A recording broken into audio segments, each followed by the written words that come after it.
My name is Ethan. I never thought my life would come to this. Sitting in the driveway of what used to be my home, watching as my wife's family carried box after box out of the house I built with my own hands. My stomach twisted with a sick, heavy weight. The air was thick with tension, but none of it was mine. They laughed. They smirked. And I stood there, silent.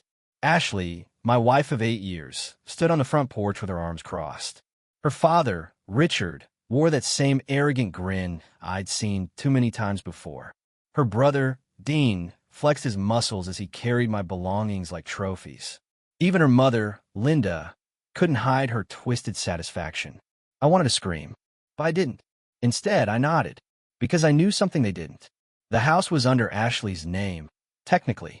We bought it shortly after we married, but at the time, I'd agreed to put her name on the paperwork. A stupid move, but I trusted her. I thought we were a team. Her family never liked me.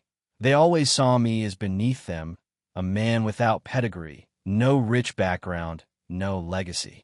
Just a middle-class guy who worked his way up. When we met, Ashley loved that about me. She said it made me real. But as the years passed and her family got more involved in our lives, something shifted. The Ashley I married faded. And the version that stood before me now, I barely recognized her. It started months ago. Little arguments, cold shoulders, missed dinners.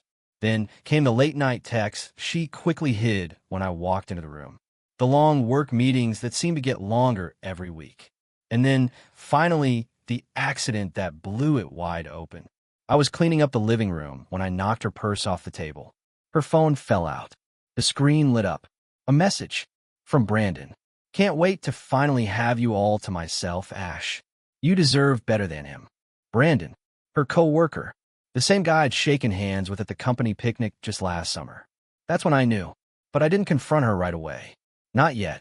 The real storm hit a few weeks later when Ashley served me with divorce papers. She stood in the living room, her family standing behind her like some sort of jury. You knew this was coming, Ethan, she said coldly. Don't make this harder than it has to be. Richard stepped forward. The house stays with Ashley. She's invested so much into this place. You can take your personal belongings and go. Dean chuckled under his breath. Try not to steal anything on your way out. I stared at them, feeling the rage boiling beneath my skin. But I forced it down. Not yet. Timing mattered. The lawyer they hired thought they were smart. They assumed I had nothing left. They didn't know I had quietly transferred my business assets months ago when I first suspected something was wrong. My friend, Mark, helped set up the trusts. Everything was safe. My business, my savings, my future. I had played the fool so well, they believed it. And now, standing outside, as they stripped me of what they thought was everything, I simply nodded. I left without a word. But this was far from over. Because behind their laughter, behind Ashley's smirk, behind their stolen victory, they had no idea the storm was coming. I spent the next few weeks in a small apartment across town. It was empty, quiet, but I wasn't here to settle. I was here to regroup. Every night, as I lay on a mattress on the floor, staring at the cracked ceiling, I replayed everything. Every lie, every smug smile from Richard, every cruel glance from Dean, Ashley's cold eyes as she handed me those divorce papers. But I didn't drown in bitterness. I studied them. I learned from them. They underestimated me, and that was my greatest advantage. The first thing I did was call Mark. Mark wasn't just a friend. He was my financial advisor, my shield, and, at this point, the only person I truly trusted. We had anticipated this moment long ago. They took the house. I told him. He was silent for a moment. And you let them? I did, I replied. Now it's their turn. We reviewed everything. The shell companies, the trust funds, the business ownership transfers. My name had been carefully removed from anything valuable long before Ashley ever served me those papers. The house was the only thing she could get her hands on, and even that wasn't truly mine. My equity had been offset, thanks to the refinancing I did in my company's name. Something she never cared to understand. All Ashley and her family really got was debt. I didn't just stop at protecting my finances. I had hired a private investigator, and what he found was uglier than I expected. Brandon, the man Ashley was involved with, wasn't just her co-worker. He was married. His wife, Claire, had no idea about the affair. And Brandon? He was stealing from the company, falsifying reports, siphoning funds through ghost vendors. Ashley was involved, helping him forge the documents. It wasn't just infidelity. It was fraud. Federal fraud. I stared at the files the investigator delivered, my hands tightening into fists. They thought they destroyed me, but they were burying themselves. I sat with that knowledge for a few days, not rushing, waiting for the right moment. That's when the call came. Ashley. Her voice was sweet. Fake. Almost like we were still married. Ethan, hey. I was thinking, maybe we got a little too heated back there. We should talk. In person. Over dinner. I smiled to myself. She was fishing. She must have sensed something was off. Maybe she heard rumors about my business still thriving, or maybe Brandon was pressuring her. Either way, she wanted back in. Sure, Ashley, I said softly. Let's have dinner. We met at one of the high-end restaurants downtown. She arrived dressed to kill, smiling like nothing had ever happened between us. Her charm was hollow now. I saw through it. She talked, flirted, pretended to regret everything. I miss what we had, she whispered. I leaned forward. Do you miss me? Or the money you thought you took from me? Her smile froze. I don't know what you mean. I pulled out a manila envelope from my coat and slid it across the table. Read it. Her face drained as she flipped through the evidence. Bank records, company transactions, falsified invoices, Brandon's forged signature alongside hers. She looked up, her lips trembling. Where did you get this? I have my ways. Her breathing grew shallow. For the first time in a long while, Ashley looked afraid. You set me up, she whispered. No, I said quietly. You set yourself up. You just didn't think I was smart enough to catch you. For a moment, she sat frozen. Then she tried to regain control. We can fix this, Ethan. We can make it go away. I shook my head slowly. No, Ashley, this isn't something you fix. But I'll give you a chance. Her eyes lit up with desperate hope. You're going to confess everything. You and Brandon. And when the time comes, you'll stand before that judge and say you coerced me into signing over the house, knowing you were already involved with him. Otherwise, I take this to the FBI. She sat there, paralyzed. Her entire world was unraveling right in front of her, and for once, there was nothing her father or brother could do to stop it. The real game had just begun. A few days passed after our dinner. I gave Ashley time to think. I knew she'd run straight to her family the moment we left that restaurant. And that's exactly what I wanted. Richard called me 2 days later. His tone was different now. Calm, but laced with arrogance, as always. Ethan, son, we need to talk. Man to man. Man to man? That was rich coming from him. Of course, Richard, I replied. Anytime. We met at his country club, his kingdom. He sat across from me on a polished wooden table, swirling his expensive scotch. He tried to play the part of the concerned father-in-law, but I could see the panic just beneath his polished surface. Ethan, listen, I think things got out of hand. Ashley's upset. She may have made mistakes, but dragging this into legal matters, well, that won't help anyone. I kept my face neutral. She didn't make a mistake, Richard. She committed fraud. He set the glass down, his jaw tightening. Let's not pretend you're so innocent in all this. I'm not. I let it happen for too long. But now it stops. He leaned forward. His voice dropped to a near whisper. What do you want? Finally, the question I'd been waiting for. I laid it out simply. I want my name cleared. I want my business left untouched. I want full admission in court that Ashley manipulated the divorce proceedings under false pretenses.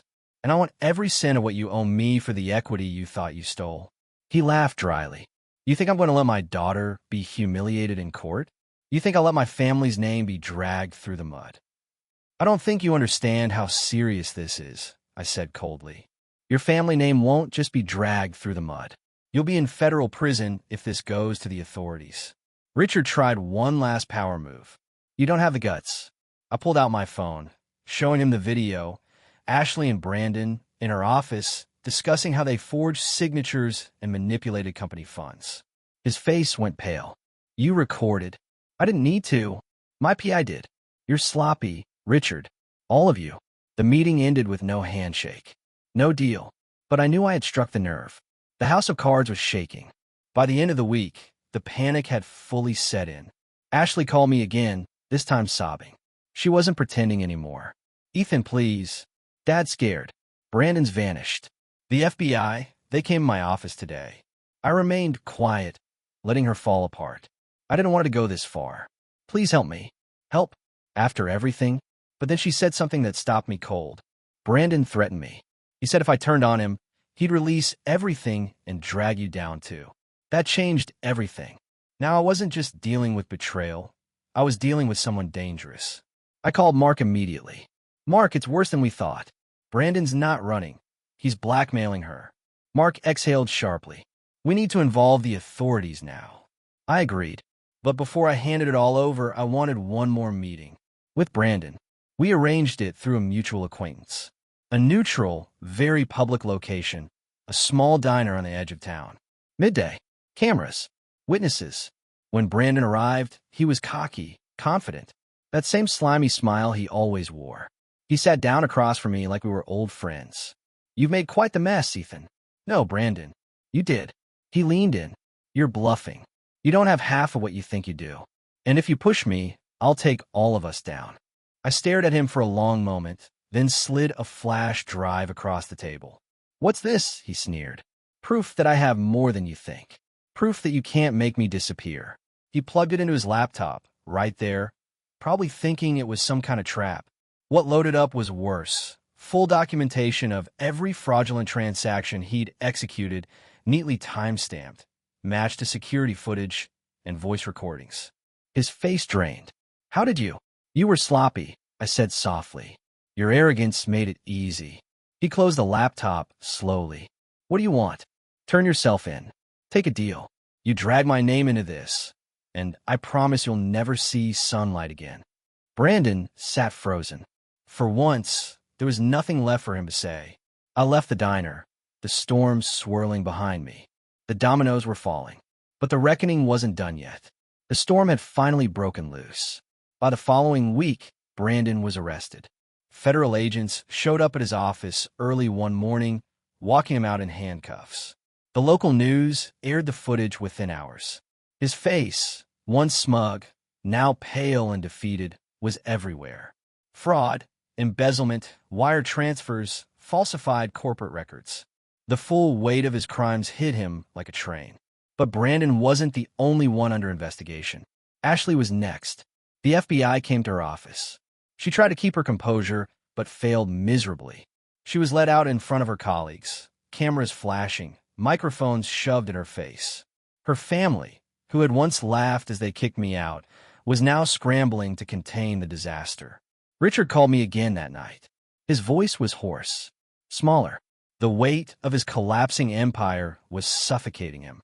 "You destroyed us," he said. "No, Richard," I answered calmly. "You destroyed yourselves." Ashley was offered a deal. The prosecutors were willing to cut her sentence significantly if she cooperated and testified against Brandon. Her father's attorneys pushed her to take it. She had no choice. A month later, we were both back in court. The same place where she once stood across from me with her family, smug and arrogant, when they threw me out of my own home. This time, the room felt different. She wasn't wearing designer clothes or hiding behind her father's power. She wore a plain suit, her hair tied back, eyes swollen and tired. No more makeup, no more pretense. When the judge called her name, she stood and confessed. She admitted to forging documents. She admitted to conspiring with Brandon. She admitted to manipulating me into signing away the house while she was already planning the fraud. She admitted it all. The judge paused, then looked at me. "Mr. Carter, do you wish to make a statement?"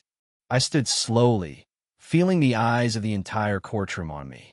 I cleared my throat. "For years, Your Honor, I trusted my wife. I believed in her. I thought we were building a life together. But behind my back, while I worked to support us, they plotted to steal everything I had built." I looked at Ashley, whose face was buried in her hands. "I'm not here for revenge. I'm here for truth." And today, the truth finally came out. The judge nodded. "Thank you, Mr. Carter." Ashley was sentenced to 18 months in federal prison with parole eligibility. Brandon received a much harsher sentence, 7 years, no parole. Richard, though not criminally charged, was publicly humiliated. His business partners pulled out. His reputation shattered. Dean distanced himself entirely, leaving his father to drown in the shame alone. The mighty family that once laughed in my face was now scattered, broken. Weeks passed. Life slowly returned to something resembling normal. But something lingered. One rainy afternoon, I heard a knock at my apartment door. When I opened it, I froze. Ashley stood there. She looked thinner, smaller, her eyes hollow. The rain soaked her hair, but she made no effort to cover herself. She whispered, her voice cracking. I needed to see you. One last time. I didn't speak. I simply let her talk. I know you'll never forgive me. I don't deserve it. But I need you to know, none of this was your fault. I let them twist me. I let them convince me you weren't enough. But you were. You always were. Her voice trembled as tears streamed down her face. I lost everything, and it was all my doing. For a moment, I felt a strange sense of peace. Closure. I know, I said quietly. And now, you need to face it. She nodded, breaking into soft sobs. A guard gently touched her shoulder. It was time for her to return. She looked at me one last time before walking away. And just like that, the door closed. But my story wasn't done yet. The final reckoning was still ahead. Months passed. Ashley served her sentence quietly. Occasionally, I'd get updates from Mark or catch glimpses in the news, but I never reached out. I'd said everything I needed to say. I focused on rebuilding. My company had survived the storm, stronger than ever, actually. With Brandon gone, his influence over our mutual contracts vanished. Business partners who once doubted me now respected me. Clients returned. My financial stability grew faster than I expected. But even with success surrounding me, there was a strange emptiness lingering deep inside. Betrayal has a way of changing you. One evening, I was invited to a charity gala. Mark had pushed me to attend, saying I needed to re-enter the world again. Not everything has to be about business or war, Ethan. You need to breathe. I reluctantly agreed. The venue was grand. High ceilings, warm lighting, the soft hum of expensive jazz in the background. People mingled, laughed, exchanged pleasantries. I recognized a few faces from the business world, but mostly kept to myself. That's when I met Julia. She approached the bar beside me, ordering a simple glass of water. Her presence was different, not forced, not seeking attention. She glanced at me and offered a polite smile. Not much for these events either, she asked softly. I smiled for the first time in what felt like ages. Not really. We talked, lightly at first. Casual topics. Safe ground. But as the night went on, we found ourselves slipping into deeper conversation. She was intelligent, calm, grounded. A woman who had built her own design firm from scratch without stepping on anyone to get there. There was no performance, no games, only honesty. For the first time since everything fell apart, I felt human again. Over the next several months, Julia and I grew closer. She knew about my past. I never hid it. But she never judged. She listened. She understood pain, though hers was different. A bad first marriage. A business partner who betrayed her trust. We both carried scars. But with her, those scars didn't define me anymore. Around this time, I received a call from an unfamiliar number. When I answered, it was Ashley's attorney. Mr. Carter, Ashley is being released next month. She's requested to meet you. Purely voluntary on your part. I stayed silent for a moment. Why does she want to meet? She says she wants to apologize. Properly. Julia was sitting beside me when I ended the call. You don't have to, Ethan, she said gently. I know, I whispered. But I need to hear it. Not for her. For me. The meeting was arranged at a small, neutral counseling office supervised by a mediator. No press. No drama. Just closure. Ashley walked in wearing simple clothes, no jewelry, no pretense. She looked tired, but not broken, perhaps more honest than I had ever seen her. We sat opposite each other in heavy silence for a while. Finally, she spoke. I've rehearsed 1,000 ways to say this, Ethan, she began softly. But none of them seem good enough. You don't have to perform. Just say what's true.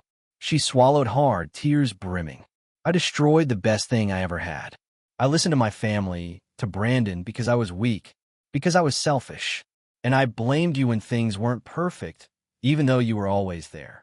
You never deserved any of it. I watched her closely. She was speaking from pain, but it wasn't manipulation anymore. It was regret. I've lost my family, my reputation, my career. I'll carry this for the rest of my life. But somehow, you managed to stand back up, and you never once tried to destroy me when you easily could have. She wiped her face. You showed me more mercy than I ever deserved. I nodded. There was a time I wanted revenge, I admitted. But then I realized something, Ashley. Nothing I could have done would have hurt you more than what you did to yourself. She broke into silent sobs. After a while, she whispered one last thing. I hope someday you find peace. I stood up, offering a faint smile. I already have. As I walked out of that room, I felt the weight finally lift. But the true redemption, the shocking ending, was still waiting. 6 months after that meeting, life had settled into something I once thought was impossible. Peace. Julia and I were engaged. The business had expanded, stronger than ever. My name, once whispered behind closed doors with pity, was now spoken with respect. The man who was once kicked out of his own home stood taller than he ever had. But the world has a strange way of testing you, even when you believe the storm has passed. It was a cold autumn afternoon when I got the call. Richard had suffered a massive stroke. I hadn't spoken to him since that final court hearing. In truth, I barely thought of him anymore. But his attorney informed me that before his stroke, Richard had updated his estate documents and requested one final meeting with me if something happened. I hesitated. Part of me wanted to simply ignore it. But another part, the part that had walked through fire and survived, needed to see this through. A few days later, I entered the hospital. Richard was barely recognizable. The man who once sat across from me so smug, so arrogant, now lay weak and thin, his skin pale and his eyes sunken. Machines beeped softly around him. His attorney stood quietly in the corner. Richard motioned weakly for me to sit. You came, he whispered, voice raspy and broken. I did. He struggled for breath. I don't expect forgiveness, but I need you to hear what I never said. I said nothing. I simply waited. All those years, I saw you as a threat. Not because you weren't good enough for Ashley, but because you were. You had something I couldn't control, integrity. And it terrified me. His eyes filled with tears. Real ones, this time. So I poisoned her mind. Pushed her to doubt you. Made her believe she deserved better. And when Brandon came, I let it happen. I thought it was my victory. He coughed, wincing from the pain. But I lost everything. My family is gone. My company collapsed. And now here I am. The silence between us grew heavy. I never hated you, Ethan, he whispered finally. I envied you. For a brief moment, I saw not the powerful, manipulative man who orchestrated my destruction, but a broken old man swallowed by the weight of his own decisions. I stood up slowly. I didn't come here to hate you, Richard. I came here to let go of all of it. His lips trembled, and for a brief moment, there was peace in his eyes. As I left that hospital room, I felt no victory, only closure. A few months later, Richard passed. Ashley never reached out again. After her release, she moved to another state, living quietly, far from the life she once knew. Her brother Dean disappeared into obscurity, and their family name, once a symbol of power, was now nothing but a cautionary tale whispered behind closed doors. But for me, life kept moving forward. On a warm spring afternoon, Julia and I stood on a quiet hill, overlooking a small lake behind our new home. She gently squeezed my hand as we watched the sun dipping below the horizon. You've come so far, she whispered. I smiled. I almost lost myself back then, I admitted. But sometimes, life has to break you before it rebuilds you. She leaned into me, her voice soft. You didn't just survive, Ethan. You rose. The wind carried away the last remnants of my past that evening. The lies, the betrayal, the family that tried to crush me. They were all gone. But I was still standing. Stronger. Wiser.